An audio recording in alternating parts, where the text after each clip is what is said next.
ఆవిడ నన్ను 2 ప్రశ్నలు అడిగారు నేను వాళ్ళ ఇంటికి వెళ్ళినప్పుడు.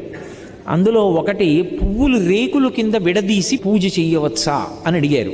మంచి ప్రశ్న, అందుకు నేను ప్రస్తావిస్తున్నాను. బాగా జ్ఞాపకం పెట్టుకోండి, పువ్వు అంటే లక్ష్మి, పువ్వు అంటే జ్ఞానం, సరస్వతి. పువ్వు అంత కోమలమైనది, పువ్వంత పరిమళంతో కూడుకున్నది, పువ్వంత మంగళప్రదమైన వస్తువు లోకంలో లేదు. అందులో ఎర్రటి పువ్వు కానీ నేల మీద పడి ఉందనుకోండి, ఎవరైనా సరే దాన్ని తీసేయాలి ముందు, అది కింద ఉండకూడదు. ఎందుకో తెలుసా? ఎర్ర పువ్వు కింద పడి సువాసిని కానీ ఎవ్వరూ తొక్కకూడదు, సువాసిని ప్రత్యేకించి తొక్కకూడదు. ఎందుకంటే అది సౌభాగ్య వస్తువు ఎర్ర పువ్వు. అందుకని వెనక ఎవరైనా తొక్కుతారేమోనని వెంటనే తీసేసి ఏ చెట్టు మొదట్లోనో పెట్టేయాలి. అంత పరమ పవిత్రమైనటువంటి పువ్వులు పూజ చేయడానికి నీ దగ్గర సరిపోయినన్ని లేకపోతే